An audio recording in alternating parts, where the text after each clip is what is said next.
अभी हमारे साथ में है कांग्रेस के वरिष्ठ नेता रमाकांत यादव जी। और पूछा जाए तो 2018 में मध्य प्रदेश की जनता ने कांग्रेस को आशीर्वाद दिया था और सरकार बनवाई थी। अभी भारतीय जनता पार्टी ने जन आशीर्वाद रैली निकाली, यात्रा निकाली थी। बहुत अरेंजमेंट उनने किया, परंतु लोग आए नहीं। बसों में मुश्किल से 2-4 लोग बैठे। कांग्रेस ने भी जन आक्रोश रैली निकाली, और जन आक्रोश रैली कांग्रेस ने इसलिए निकाली कि जनता में बहुत आक्रोश है। भारतीय जनता पार्टी को थोड़ा धैर्य इसमें रखना था। आपने सरकार गिरा दी। सरकार गिराने के बाद उपचुनाव के समय जो हमारे कृषि मंत्री हैं कमल पटेल जी, उन्होंने इस बात को स्वीकार किया कि कमलनाथ जी की सरकार ने 27 लाख किसानों का कर्ज माफ किया है। जब हमारी सरकार ने निर्णय ले लिया था, मुख्यमंत्री कोई हो, लेकिन शासन का निर्णय था कि किसानों का कर्ज माफ होना है, तो कर्ज माफ करना था। तो एक रोड 30 साल से यहाँ पे विधायक से लेकर और आपका महापौर से लेकर सांसद, सब कुछ भारतीय जनता पार्टी का होने के बावजूद भी 5 साल से ज्यादा कोई इनका जो है निर्माण टिकता नहीं। देखिए, ताकत का क्या, जनता की ताकत के साथ लड़ेंगे।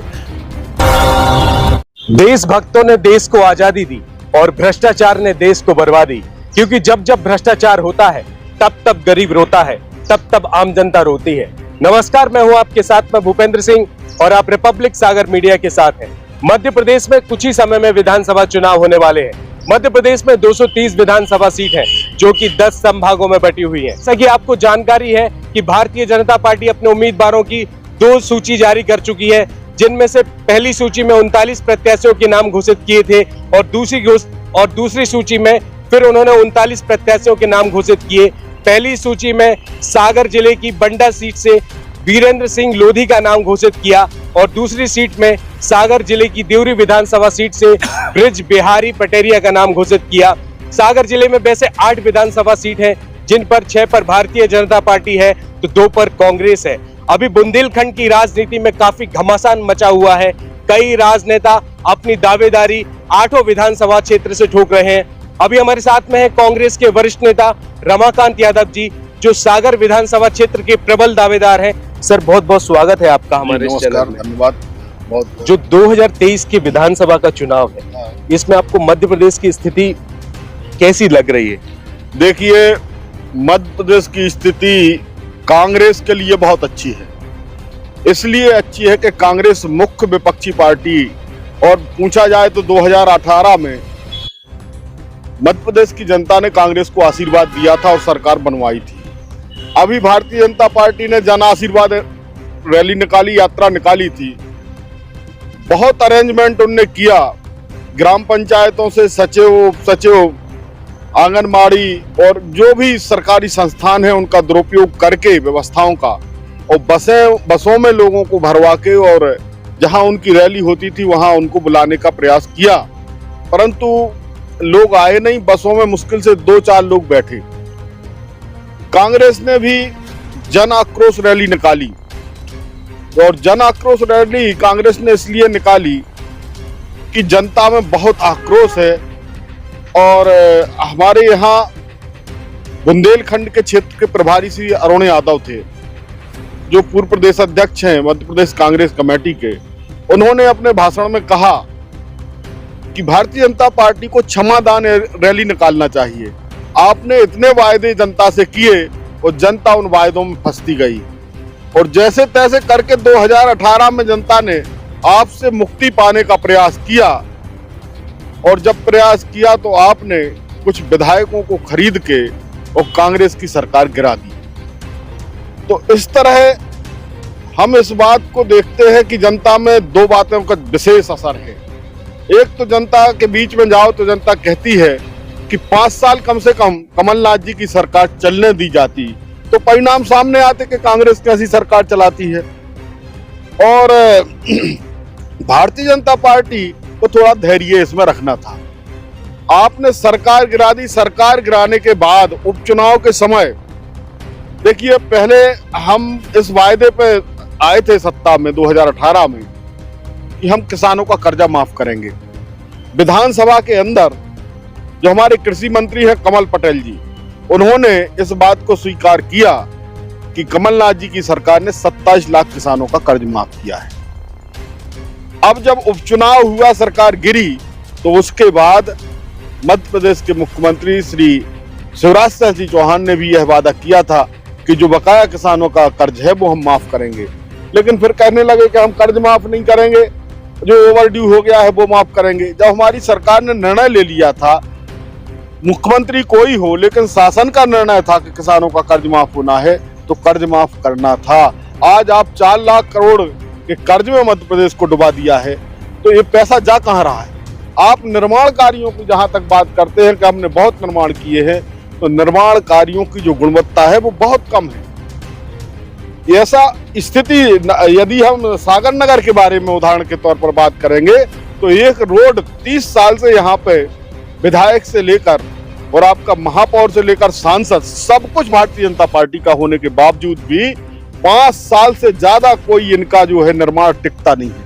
सारे निर्माणों को स्थिति ये बनती है कि ध्वस्त करना पड़ता है, या किसी बहाने से कहते हैं कि नया निर्माण करेंगे और उसको तोड़ देते हैं, क्योंकि वो चलने वाला ही नहीं है। तो भारी भ्रष्टाचार है। अब आती है बात इसमें, अभी मैं एक दिन देख रहा था, हमारे सागर के विधायक जी बोल रहे थे हमने अटल पार्क बनवाया, हमने स्टेडियम बनवाया। भाई, आपने बनवाया है जनता के पैसे से बना है, ये जनता के टैक्स से बना है, और टैक्स में भी लोगों को एक गलतफहमी है। व्यापारी कहता है हम टैक्स देते हैं, व्यापारी टैक्स नहीं देता। अंतिम उपभोक्ता जो है, जो माचिस की एक तीली का भी उपयोग करता है, तो उस पर जो उपभोक्ता है वो टैक्स देता है। उस टैक्स के पैसे से ये सब निर्माण होते हैं, और निर्माण होने के बाद आप इस सब को ठेके पर देते हैं। जो केंद्र में स्थिति अडानी, अंबानी और मोदी के बीच में है, वहीं छोटे स्तर पर, शहर के स्तर पर यहाँ है सागर में, कि आप सरकार के पैसे से, जनता के पैसे से अच्छा निर्माण करें, या जैसा भी उसमें पहले तो भ्रष्टाचार करते, उस निर्माण के बाद उसको ठेके पर दे देते हैं। और यहाँ देखो, ठेके पर देने के बाद जब है तो वो मेंटेनेंस के नाम पे आप ठेके पे देते। स्टेडियम जो है सागर का, इस स्टेडियम में जो वर्कआउट करने के लिए जो वहाँ व्यवस्था है, उसमें सबसे महंगा है। जो प्राइवेट जिम वगैरह हैं उनमें जो 1500 रुपये चार्ज है, तो इसमें 1700-1800 रुपये चार्ज है।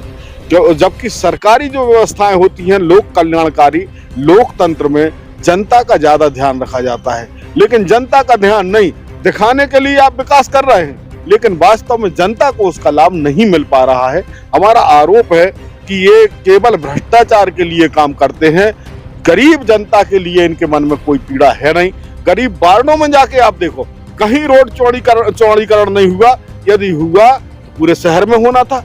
आप रविदास वार्ड में गरीबों के मकान तोड़े, उस तरह आप दिखाते कहीं कि आपने सब जगह एक सा काम किया है। अब ये कॉरिडोर की बात जहां तक आती है, तो कहीं लिखा है 84 करोड़ रुपए में कॉरिडोर बना, कहीं लिखा है 75 करोड़ रुपए में कॉरिडोर बना। हम कहते 75 करोड़ रुपए तो विधायक जी जो हैं 15 साल से विधायक हैं, 5 करोड़ रुपया हर साल विधायक निधि आती है, तो 75 करोड़ रुपया विधायक जी ने सागर के विकास में कहां खर्च किया, जनता के सामने बताएं। एक अखबार के माध्यम से या किसी माध्यम से के मीडिया के माध्यम से सामने आए, और उनको बताना चाहिए जनता को कि 75 करोड़ रुपए का ये हिसाब है। कोई हिसाब किताब नहीं है। जो निर्माण किया 1 साल चला, 2 साल चला, पैसा गया भाड़ में। तो इस तरह से जो है जनता के गाड़ी कमाई का जो पैसा है, देश का है, जनता का है, पसीने का जो पैसा है, उसको बर्बाद किया जा रहा है। हमारी चिंता इस देश के, हमारे गरीबों के प्रति कि आप आज तक ऐसा उद्योग कोई स्थापना नहीं की है, कोई फैक्ट्री नहीं लगी है जिसमें कि हमारा गरीब आदमी उसको कुछ रोजगार मिल सके। बेरोजगारी में आप उसको मजबूर कर रहे हो कि वो आपके 5 किलो गेहूं पर और वोट डालने के समय 1500 रुपए पर आपके निर्भर रहे। आप बात करते हो आत्मनिर्भरता की, लेकिन स्थिति ये है कि आप उसको पराधीन कर रहे हो। वो पराधीन स्थिति में क्या है, वो आपको 500 रुपए में वोट दे दे, ये आपकी मंशा है, और दारू बांट के और उस समय आप वोट ले लो, 5 साल अपना जो भी करना है करते रहो। जनता के प्रति आपका कोई सरोकार नहीं है, उसकी पीड़ा का आपको एहसास नहीं है। तो जब तक जनप्रतिनिधि ऐसा ना हो जिसको जनता की पीड़ा का एहसास हो, ऐसा जनप्रतिनिधि समाज के लिए, देश के लिए और व्यवस्था के लिए फायदेमंद नहीं है, बल्कि घातक। हमारी चिंता इस देश के हमारे गरीबों के प्रति है कि आप आज तक ऐसा उद्योग कोई स्थापना नहीं की है, कोई फैक्ट्री नहीं लगी है जिसमें कि हमारा गरीब आदमी उसको कुछ रोजगार मिल सके। बेरोजगारी में आप उसको मजबूर कर रहे हो कि वो आपके 5 किलो गेहूं पर और वोट डालने के समय 1500 रुपए पर आपके निर्भर रहे। आप बात करते हो आत्मनिर्भरता की, लेकिन स्थिति यह है कि आप उसको पराधीन कर रहे हो। वो पराधीन स्थिति में क्या है, वो आपको 500 रुपए में वोट दे दे, ये आपकी मंशा है। और दारू बांट के और उस समय आप वोट ले लो, 5 साल अपना जो भी करना है करते रहो। जनता के प्रति आपका कोई सरोकार नहीं है, उसकी पीड़ा का आपको एहसास नहीं है। और जब तक जनप्रतिनिधि ऐसा ना हो जिसको जनता की पीड़ा का एहसास हो, ऐसा जनप्रतिनिधि समाज के लिए, देश के लिए और व्यवस्था के लिए फायदेमंद नहीं है बल्कि घातक। मध्य प्रदेश में भारतीय जनता पार्टी ने अभी कई जनहितैषी योजना निकाली हैं, जैसे लाडली बहना योजना निकाली, सीखो कमाओ योजना निकाली। आखिर इसका स्थानीय लोगों पर प्रभाव क्या पड़ रहा है और ये कितनी कारगर है? देखिए, इस योजना का अभी तक तो कोई खास प्रभाव और लाभ जनता के बीच में है नहीं। लाडली लक्ष्मी योजना जो है वो सरकार की जवाबदारी में है। हमने धीरे धीरे आजादी के बाद जो विकास किया, उस विकास के माध्यम से सरकार की जो व्यवस्थाओं में उन्नति हुई, प्रगति हुई, वो किसी एक की देन नहीं है, एक दिन का काम नहीं है। वो तो लगातार प्रोसेस है। 1947 के बाद धीरे धीरे आप देखिए ट्रैक्टर आए, जमीनों की जोत बढ़ी, हमारा उत्पादन बढ़ा, सरकार की आय बढ़ी। तो ये सरकार की जवाबदारी है। जो वृद्ध हैं, बूढ़े हैं या सरकार समाज का गरीब वर्ग है, वंचित वर्ग है, उसके लिए कुछ ना कुछ करते रहना। तो उसमें कोई विशेष उपलब्धि मैं नहीं मानता हूँ। इससे ज्यादा करने की आपने स्कूल बंद कर दिए हैं, स्कॉलरशिप बंद कर दी है और SC, ST, OBC के बच्चों को स्कॉलरशिप मिल नहीं रही है। तो आप एक जगह लोगों का जो है नुकसान करते हैं तो कहीं दिखावा करते हैं। तो दिखावा में ज्यादा विश्वास भारतीय जनता पार्टी का है। वास्तविक विकास जो मूल काम होना चाहिए वो करती नहीं है भारतीय जनता पार्टी। तो आप देखिए प्राइवेटाइजेशन जैसे स्कूलों का हुआ, तो यदि स्कूल सरकारी हो जाए, मान लीजिए लाखों करोड़ों रुपया ये जो आ रहा है गवर्नमेंट प्राइवेट सेक्टर में स्कूलों में फीस दे रहे हैं लोग, ये पैसा भी तो जनता का है। और यदि ये पैसा आप अपने तरीके से, जिस तरह से सरकार जनता से पैसा लेती है तो जनता को लौटा देती है। तो यदि आप चाहते तो प्राइवेट स्कूल की जगह सरकारी स्कूल होते, तो सरकारी स्कूल यदि बहुत अच्छे होते तो उसमें आरक्षण होता।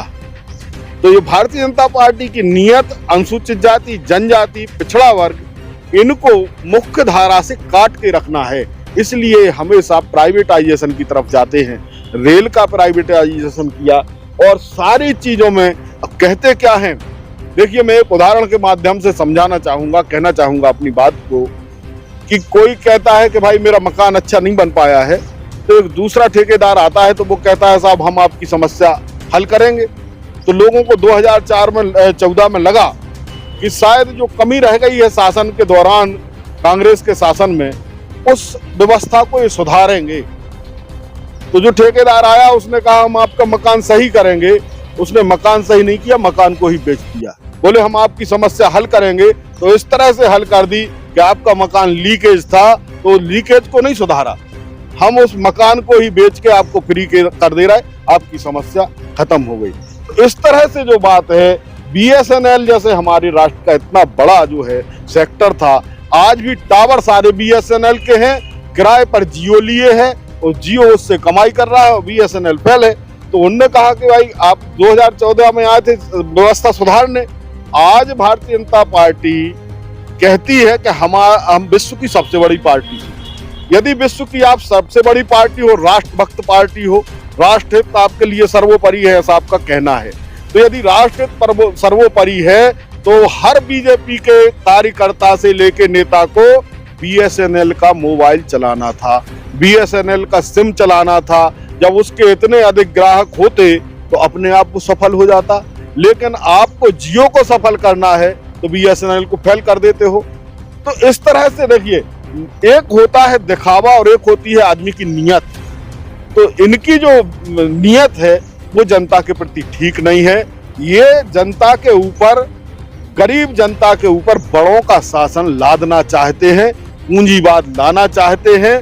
और लोकतंत्र में जिस तरह हमारी मांग है समाजवाद की, अभी देखा और सुना गया कि सेकुलर और समाजवाद शब्द जो है वो संविधान से हटा दिया गया।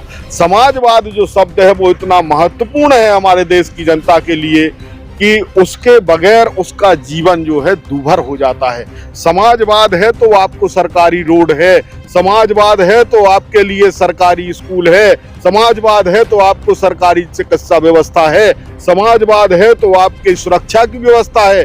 नहीं तो आज देखिए लोग प्राइवेट गार्ड लेके चलते हैं, तो बड़ा आदमी तो प्राइवेट गार्ड लगा लेगा, वो तो उनका वेतन दे देगा, लेकिन गरीब आदमी की सुरक्षा कैसे होगी? उस तरफ देश जा रहा है जिससे इस देश में गरीब आदमी का जीना बहुत मुश्किल होने वाला है। इसलिए स्थानीय समस्याओं के साथ साथ जो भारतीय जनता पार्टी की पूरे देश में नीति है, इस नीति से जो कुनीति है जनता के प्रति, उससे जनता को बचाने की जरूरत है। तो वो जवाबदारी हम लोगों ने ली है और जनता ने स्वयं उस बात को समझ लिया है। सागर विधानसभा क्षेत्र को आखिर आप किस नजर से देख रहे हैं? क्या विजन है सागर विधानसभा क्षेत्र को लेकर?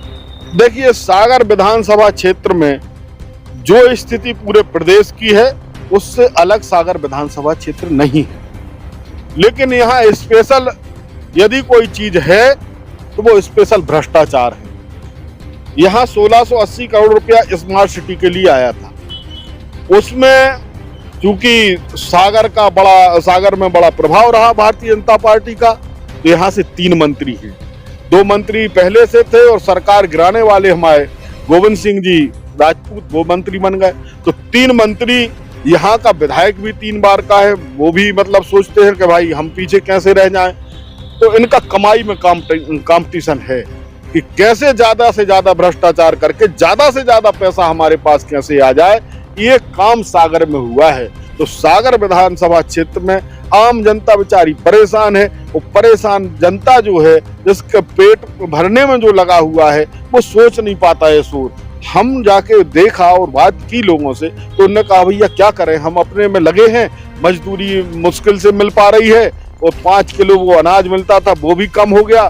तो हम ये सारी चीजों के प्रति हमारे मन में तो है, लेकिन हम क्या करें, क्या कैसे इसका निराकरण हो। तो फिर निराकरण एक है कि 5 साल में उसको वोट डालने का। बोले अब एक चीज है, जनता कहती है अब हमारे हाथ में जो है मौका आने वाला है नवंबर में, और हम इसको सागर विधानसभा को भाजपा मुक्त करेंगे।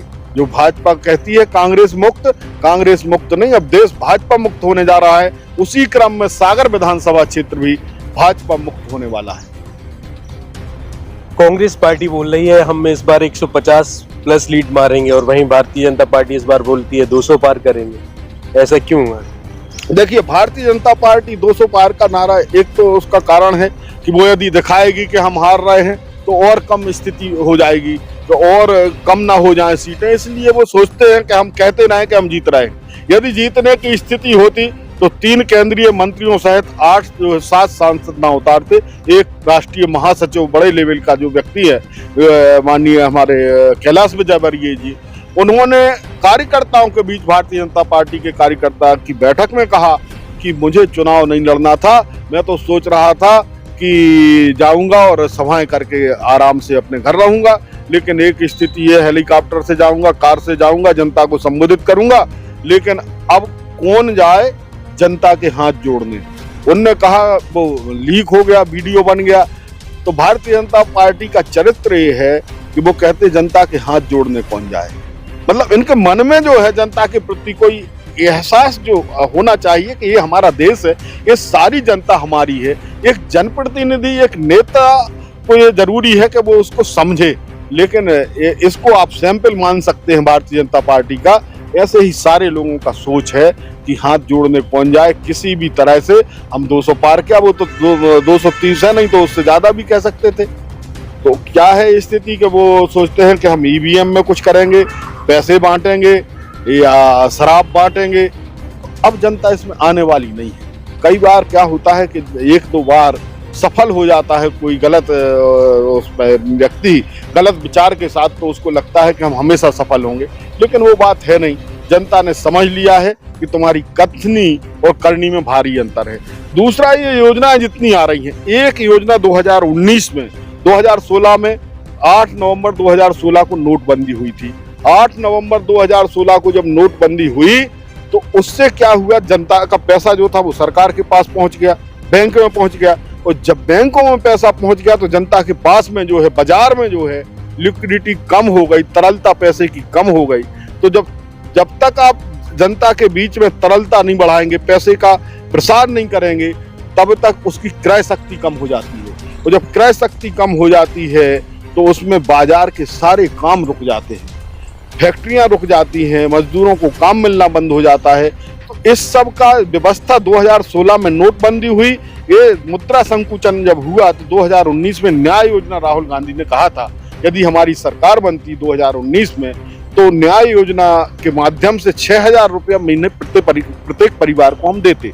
उससे पैसा आता समाज में, और जब पैसा आता तो इसका रोटेशन बनता, फैक्ट्रियां चलती, सारे काम चलते। तो जो 2016 का जो निर्णय है नोटबंदी का, ये इतना घातक निर्णय है कि इस निर्णय ने 30-40 साल देश को पीछे कर दिया है। तो जो योजनाएं हैं, ये योजनाएं वास्तव में क्रय शक्ति जनता की कैसे बढ़े, उसी का क्रम है। उसको कांग्रेस अच्छे तरह से कर रही थी। मनरेगा को प्रधानमंत्री जी ने संसद में कहा कि मनरेगा कांग्रेस की विफलताओं का स्मारक है, जबकि डॉक्टर मनमोहन सिंह ने जब मनरेगा लागू किया था तो मनरेगा इसी के लिए था कि किसी भी तरह जब जनता के जेब में पैसा पहुंचेगा, वो बाजार जाएगा, चीजों को खरीदेगा, तो फैक्ट्रियां भी चलेंगी और सारे रोजगार भी चलेंगे। अंततः मोदी जी को मनरेगा को सुचारू रखना पड़ा, वो कहना पड़ा कि यह जो है व्यवस्था अच्छी है। तो वो कई चीजों को इस तरह कहा। उन्होंने कहा कि आधार कार्ड से तो बड़ा नुकसान है, वो आधार कार्ड पर रोक लगना चाहिए, पर आधार कार्ड अनिवार्य कर दिया, हर जगह अनिवार्य कर दिया, जहां नहीं भी होना था वहां भी कर दिया। तो देखिए, इनका जो है कंट्राडक्टरी स्थिति है, विरोधाभास है इनकी बातों में और इनकी योजनाओं में। करते कुछ है, कहते कुछ है, करते कुछ है, कहते कुछ है, इस तरह का इनका सोच है। और भी बहुत सारे चीजें हैं। मुझसे, मैं गया था तो एक जगह एक पत्रकार पूछ रहे थे कि भैया भारतीय जनता पार्टी के समय में दंगे नहीं होते, कांग्रेस के समय में दंगे होते थे। मैंने कहा जो दंगे करवाने वाले लोग हैं वही जब सरकार में आ जाएंगे तो दंगे कैसे होंगे। तो इस समाज को लड़ाना, बढ़ाना और फसाद पैदा करना, वो किसी भी तरह सत्ता प्राप्त करने भारतीय जनता पार्टी का उसूल है। जबकि कांग्रेस इस देश की प्रगति में उसने महत्वपूर्ण भूमिका निभाई है और निभाएगी। उस संविधान के अनुसार चलने का काम कांग्रेस ने किया है। भारतीय जनता पार्टी इस संविधान को बदलना चाहती है। आज अनुसूचित जाति जनजाति बाबा साहब भीमराव अंबेडकर ने बड़ा श्रम करके रात रात जाग के और इस संविधान में अपनी ऐसी व्यवस्थाएं दी जिससे हर नागरिक सुरक्षित हो, उसका जीवन अच्छा चले। परंतु आज भारतीय जनता पार्टी को इस समतावादी संविधान से दिक्कत है। तो जबकि संविधान का सबसे पहला जो शब्द है समता, स्वतंत्रता, उसमें समता सबसे पहले शब्द आया कि सबको बराबरी का अधिकार मिले। उस अधिकार को छीनने का प्रयास इनका है और ये चाहते हैं कि देश में ऊंच नीच भेदभाव बना रहे। तो इसलिए मुझे लगता है सागर तो शहर है, इसमें पढ़े लिखे लोग ज्यादा हैं तो ज्यादा समझ पाएंगे इन सब बातों को। आप देखिए, कमलनाथ जी ने 11 घोषणाएं की हैं, 11 वचन दिए हैं। उसमें 100 यूनिट तक बिजली बिल माफ है, 100 यूनिट से ज्यादा होने पर 200 यूनिट होने पर 100 रुपये लगना है उसमें। और आपका जो है किसानों का कर्ज माफ होना है जो बकाया रह गए हैं। आपका सिलेंडर, जो गैस सिलेंडर है वो 450-500 रुपये में सबको मिलना है। तो ये सारी घोषणाएं की। अब उसका क्या है, कॉपी कर रही है भारतीय जनता पार्टी। यदि आपको ये सब लाडली बहना योजना और ये सारी योजनाएं यदि लाना थी तो ये लाना थी आपको 18 साल हो गए हैं। यदि आप 450 रुपये का सिलेंडर आज देने को तैयार हो तो आपने 1150 का क्यों दिया, ये भी प्रश्न है। यदि आपने 1150 रुपये का सिलेंडर 9 साल दिया है तो इसका मतलब है 700 रुपये आपने प्रत्येक सिलेंडर पर ज्यादा लिए। तो यदि 700 रुपये आपने ज्यादा लिए हैं तो अभी तक आप 9 साल में कम से कम एक व्यक्ति से, यदि एक सिलेंडर एक परिवार का 1 महीने का माना जाए तो 9 लाख रुपए ज्यादा ले चुके हैं। तो वो पैसे वापस करो जनता के। तो मैं तो बहुत सारी चीजें हैं और बहुत सारी बातें हैं, जनता खुद अब निर्णय लेने वाली है और जनता समझ गई है, जनता परिवर्तन चाहती है। माननीय कमलनाथ जी के नेतृत्व में 15 महीने में जो कांग्रेस की सरकार चली, बेहतरीन कार्यों, बेहतरीन नियत के साथ कार्य किए हैं, उसको जनता याद करती है कि हम फिर से कांग्रेस की सरकार लाएंगे। ऐसे और क्या है कमलनाथ जी के और वचन पत्र में? देखिए, ओल्ड पेंशन स्कीम जो है, जो कांग्रेस की सरकार जब थी तो पेंशन की स्कीम थी, क्योंकि रिटायर्ड जब आदमी हो जाता है तो बाकी जिंदगी वो अच्छे से गुजार सके, उसके लिए उसको पेंशन की व्यवस्था थी।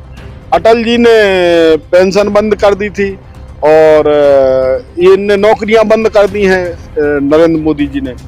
तो हमारा कहना यह है, कमलनाथ जी ने वचन दिया है कि मध्य प्रदेश में सरकार जब कांग्रेस की बनेगी तो जो पुरानी पेंशन स्कीम कर्मचारियों की है वो मिलेगी। नया जो आज कर्मचारी है जो नौकरी कर रहे हैं उनको भी इससे उम्मीद रखना चाहिए। और मुझे ये भी कहना है कि जो रिटायर्ड हो गए हैं और यदि इसमें नई पेंशन स्कीम में आए हैं, उनके साथ भी पुरानी पेंशन स्कीम कांग्रेस की सरकार लागू करेगी, जिससे उनका बाकी का जीवन सम्मान के साथ गुजर सके। एक और सवाल पूछना चाहता हूँ, अभी 2023 के विधानसभा चुनाव में अगर कांग्रेस पार्टी, कांग्रेस संगठन अगर आपको सागर विधानसभा क्षेत्र से चेहरा घोषित करेगा तो कितनी ताकत से लड़ेंगे? देखिए, ताकत का क्या, जनता की ताकत के साथ लड़ेंगे। मैं ये नहीं मानता हूँ, लोकतंत्र में व्यक्ति यदि खुद की ताकत दिखाता है तो इसका मतलब ये है कि वो लोकतंत्र को मान नहीं रहा है। ये जनता को वोट के माध्यम से परिवर्तन करना है, उसमें लाठी, डंडे, तलवार या बंदूक की तो जरूरत है नहीं, लेकिन लोगों ने उस तरह उसको मोड़ दिया है जो गलत है। मैं तो चाहता हूं जनता निर्णय करेगी जो भी उसको करना होगा। सारे जो गैर संवैधानिक काम है वो बंद होना चाहिए। जनता को बड़ी स्वतंत्रता के साथ वोट का अधिकार होना चाहिए, इस्तेमाल का अधिकार होना चाहिए, उसको स्वतंत्र रहना चाहिए कि हमें कैसे क्या अपने वोट का अधिकार उपयोग करना है। इस चैनल के माध्यम से जनता से कुछ अपील करना चाहेंगे कि मतदान करने से पहले किन किन बातों का ध्यान रखें? देखिए, मतदान करने से पहले जिस तरह से जनता महंगाई से परेशान है, उस महंगाई को मोदी जी कहते थे सिलेंडर के पैर छू के जाना, वोट करने जाओ। मैं कहता हूं आज आप तेल की कुप्पी से लेकर सबके पैर छूकर हाथ जोड़कर जाना और याद रखना कि यदि ये बन गए तो जो कह रहा है ना 450 का सिलेंडर, ये 2000 का करने में इनको देर नहीं लगेगी। एक दिन मैं गया था, मैंने सोचा मेडिकल स्टोर पे कि शायद वो क्रीम पहले 30 रुपए में आती थी, तो मैंने सोचा 30 रुपए में आती होगी। उसने कहा 150 रुपए में, चौंक गया। मैंने कहा भाई 150 रुपए तो नहीं लिए हूँ अभी। तो ये स्थिति है कि कल्पना से बाहर है महंगाई, उतना सोच नहीं सकता। 30 रुपए का कोई आदमी सोच सकता 60 रुपए हो गए होंगे इसके मूल्य, लेकिन 60 नहीं, सीधा 30 रुपए के 150, इतना मतलब कोई सोच ही नहीं जनता के प्रति। तो हम लोग यही जनता से अपील मैं अपनी तरफ से करना चाहूंगा कि देखिए, आपकी परेशानियों का जो हल है वह कांग्रेस में है। कांग्रेस पार्टी आपकी चिंता करेगी, आपकी समस्याओं को समझ रही है, आपके हित में बेहतरीन काम करेगी, इसलिए आप जाएं। और मेरा तो निवेदन यही है कि कांग्रेस के पंजे का जो है बटन दबाकर आए। बहुत बहुत धन्यवाद सर चैनल के साथ में जुड़ने के लिए। जैसा कि आपने देखा कि अभी हमारे साथ में थे कांग्रेस के वरिष्ठ नेता रमाकांत यादव जी, जो सागर विधानसभा क्षेत्र से लगातार अपनी दावेदारी कर रहे हैं। मध्य प्रदेश में विधानसभा चुनाव बेहद ही नजदीक है, कभी भी आदर्श आचरण संहिता का अनाउंसमेंट हो सकता है। अब देखते हैं कि मध्य प्रदेश विधानसभा चुनाव में जो कांग्रेस अपनी लिस्ट जारी करेगी, उनमें किन विधानसभाओं में किसको क्या चेहरा घोषित किया जाएगा, ये तो आने वाला समय ही बताएगा। लेकिन आने वाला विधानसभा चुनाव बेहद ही रोचक होने वाला है। एक तरफ भारतीय जनता पार्टी है तो दूसरी तरफ कांग्रेस है, लेकिन जनता का रुझान किस ओर जाएगा और जनता किसकी सरकार सुनेगी, ये तो चुनाव परिणाम ही बताएंगे। फिलहाल इस एपिसोड में इतना ही। मैं भूपेंद्र सिंह ठाकुर रिपब्लिक सागर मीडिया की ओर से आप सभी से विदा लेता हूं। जय हिंद, जय भारत। तो YouTube पर देख रहे हैं तो हमारे चैनल को सब्सक्राइब करें और बेल आइकन को दबाना ना भूलें। अगर आप Facebook पर ये वीडियो देख रहे हैं तो हमारे पेज को लाइक